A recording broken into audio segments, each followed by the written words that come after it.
Hey family, welcome to my channel. My name is Tiano. I'm talking to you from Winnipeg. Today we're going to talk about taxes. It's tax season, right?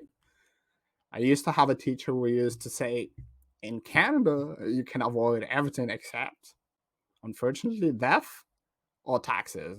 So I think it's an important topic for you to know how tax works in Canada, right? The income tax that we have right now, you won't believe it, it started on a temporary basis. It was to help finance Canada war's effort in World War One. The temporary act was passed on September 20th in 1917. So it's more than 100 years now, right? And also it was called Income War Act. And in 1948, they passed the Income Act on a permanent basis.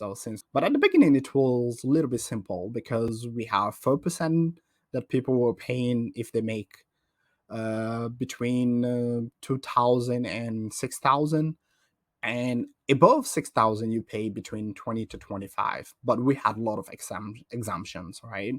Now, as you know, it was, I think, 10 pages then, and now a tax is that big or more than that. You need accountants and all to help you on that. In Canada, as you know, we are a federation. It's several provinces and several territories that make Canada. So we pay taxes in two levels: federal taxes and provincial taxes. So the federal will go to the federal government, and the provincial part will go to your province where you live. And mostly, I will say 99% it's the same, except in Quebec where they have their own system. But even that, it's pretty the same process or the same idea around it. Who pays taxes in Canada? You have to be a Canadian resident.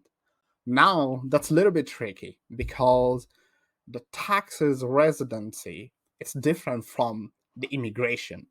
So, as an international student and you live in Canada more than 183 days, you are Canadian resident on tax purpose, but you may not be a Canadian resident in immigration purpose.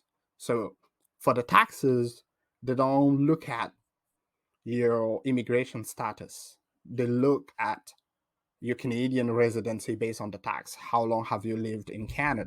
Usually, if you live in Canada more than 183 days, they assume you are a Canadian resident on tax purpose. You have some exception that you can see with your accountant, but in general, just remember, if you live in Canada more than 183 days in a calendar year, you are assumed Canadian resident on tax purpose. You're going to pay taxes.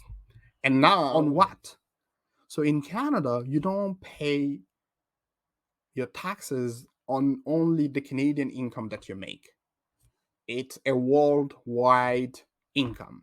So let's say if I have a business in Canada and also I have a business in Senegal or anywhere in the world, I have income there.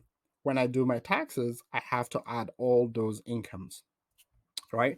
One important things that you need to take in account, in Canada, we have progressive tax, meaning the more money you make, the more taxes you pay. Someone making $50,000 won't pay the same tax as someone making 100,000, and someone making 1 million pay more taxes than someone making 50,000. That's the logic behind the progressive one. Taxes are very important in Canada. So let me know what you think.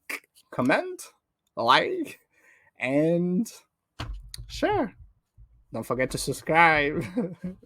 Bye.